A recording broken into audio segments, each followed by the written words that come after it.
La jalousie n'est plus souvent de la peur de perdre que de l'amour lui-même. Elle est une émotion secondaire qui résulte principalement d'un sentiment d'insécurité et d'anxiété face à la perte anticipée d'un lien affectif précieux, notamment la crainte de perdre l'exclusivité de l'amour d'une personne au profit d'une autre. Si la jalousie est souvent liée à l'amour, elle n'en est pas une manifestation directe, mais plutôt une réaction à la peur de perdre cet amour ou cette relation. On y retrouve un mélange d'émotions comme la colère, la tristesse et la frustration, et elle peut être fondée parfois sur l'imagination plus que sur des faits réels. Quels facteurs psychologiques déclenchent la jalousie amoureuse? Les facteurs psychologiques qui déclenchent la jalousie amoureuse sont principalement liés à des mécanismes d'insécurité personnelle et de peur de la perte. Parmi ces facteurs, on trouve le manque de confiance en soi, qui fait craindre de ne pas être à la hauteur ou de perdre l'affection de l'autre.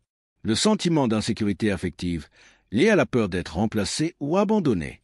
Les expériences passées, notamment les blessures émotionnelles et les trahisons qui renforcent la méfiance. La dépendance affective, où la personne a un fort besoin d'être rassurée sur l'amour de l'autre. Les émotions primaires sous-jacentes, comme la peur, la tristesse et la colère qui s'entremêlent autour de la menace perçue à la relation. Les projections mentales et les interprétations souvent négatives des comportements du partenaire, amplifiant les doutes et les soupçons. Ces facteurs font naître un mélange d'émotions qui peut dégénérer en jalousie pathologique si elle est excessive et mal gérée. La jalousie est donc un signal psychologique d'alerte sur des vulnérabilités intérieures, au croisement de la peur de perdre et du besoin de sécurité émotionnelle. Comment distinguer jalousie saine et jalousie pathologique? La jalousie saine se distingue de la jalousie pathologique par plusieurs caractéristiques clés. La jalousie saine est un sentiment temporaire, modéré, qui sert souvent de signal d'alerte face à une menace réelle ou perçue dans la relation. Elle peut renforcer l'attachement et encourager la communication entre partenaires. Elle ne perturbe pas la vie quotidienne, ni le bien-être psychologique. La jalousie pathologique, en revanche, est excessive, durable et souvent injustifiée. Elle engendre des doutes constants, un besoin obsessionnel de contrôler ou surveiller le partenaire, ainsi que des comportements intrusifs ou possessifs. Elle peut mener à des situations émotionnelles toxiques, voire à la rupture relationnelle. Le jaloux pathologique éprouve une anxiété persistante, souvent disproportionnée, qui affecte négativement sa santé mentale et ses relations. Il ne parvient pas à raisonner sur ses inquiétudes, qui deviennent obsessionnelles. La jalousie saine implique de reconnaître ses émotions et de pouvoir en parler ouvertement, tandis que la jalousie pathologique provoque un isolement et des conflits répétés. Ainsi, la différence principale réside dans l'intensité, la durée, la rationalité et l'impact sur la vie personnelle et relationnelle. La jalousie devient pathologique lorsqu'elle devient une maladie émotionnelle qui empoisonne la vie du couple et de l'individu jaloux. Question liée. Quels critères cliniques indiquent une jalousie pathologique? Test ou questionnaire validé pour évaluer la jalousie. Quand la jalousie nécessite une prise en charge psychiatrique. Stratégie de couple pour transformer la jalousie en signal utile. Exercice concret pour réduire les pensées jalouses intrusives. Quelle thérapie aide à réduire la peur de perdre un partenaire? Plusieurs thérapies et approches psychologiques aident à réduire la peur de perdre un partenaire. La thérapie cognitive permet de décortiquer et comprendre les schémas de pensée négatifs qui alimentent la peur de perdre l'autre en travaillant sur la restructuration des croyances irrationnelles. La thérapie de désensibilisation affective expose progressivement la personne à ses peurs pour les diminuer, aidant à mieux gérer l'anxiété liée à la perte. L'hypnothérapie peut aider à libérer des douleurs subconscientes et à apaiser les angoisses profondes. Les psychothérapies centrées sur la peur de l'abandon travaillent sur les blessures émotionnelles anciennes pour reconstruire une sécurité affective. Le travail personnel, comme l'écriture thérapeutique, la psychogénéalogie et les groupes de parole, contribuent à mettre de la distance avec les émotions envahissantes et à mieux les comprendre.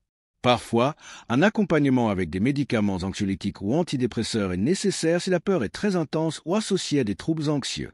En complément, des conseils pratiques comme exprimer ses émotions, prendre soin de soi, envisager sa vie sans le partenaire et renforcer son autonomie affective sont recommandés pour diminuer cette peur. Ces méthodes aident à retrouver confiance en soi, à apaiser la peur et à vivre la relation d'amour avec plus de sérénité. Exercices pratiques pour gérer l'insécurité et la possessivité. Voici quelques exercices pratiques pour gérer l'insécurité et la possessivité dans une relation. Analyser ses pensées négatives. Noter les pensées critiques internes dès qu'elles apparaissent, puis réfléchir à leur logique réelle. Cela aide à réduire le dialogue intérieur toxique qui nourrit l'insécurité. Développer une autre perspective. Observer ses émotions comme si on était spectateur d'un film pour prendre du recul et apaiser les ressentis intenses. Identifier l'origine de ces insécurités. Se questionner sur les expériences passées ou blessures anciennes qui peuvent nourrir la peur actuelle. Créer un plan d'action pour changer ses comportements insécurisants, avec des objectifs concrets et réalistes à atteindre progressivement. Tenir un journal de gratitude pour reconnaître quotidiennement des aspects positifs de soi et de la relation, renforçant l'estime de soi. Pratiquer la méditation de pleine conscience pour rester ancré dans le présent et gérer l'anxiété. Favoriser une communication ouverte et bienveillante avec le partenaire pour exprimer ses peurs sans accusation, ce qui permet de rétablir la confiance. Renforcer l'estime de soi par des activités valorisantes et en célébrant ses réussites, ce qui réduit la dépendance affective et la possessivité.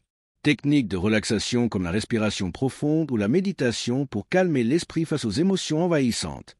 Ces exercices aident à mieux comprendre et apaiser l'insécurité et la possessivité, favorisant ainsi des relations plus harmonieuses et sereines. Pour conclure sur la peur de perdre son partenaire, il est essentiel de reconnaître que cette peur, bien que naturelle, peut devenir un frein à une relation équilibrée et épanouissante si elle prend le dessus.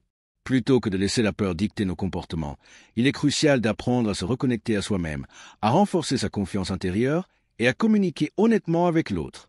Des actions concrètes comme identifier ses peurs, travailler sur son estime de soi, pratiquer la pleine conscience et, au besoin, consulter un professionnel peut aider à transformer cette peur en une force qui nourrit la relation au lieu de la fragiliser. L'amour libre de la peur permet de construire des liens plus solides, basés sur le respect, la confiance et la liberté d'être soi. Oser ce chemin vers la sécurité affective est le véritable cadeau que l'on se fait à soi-même et à son couple.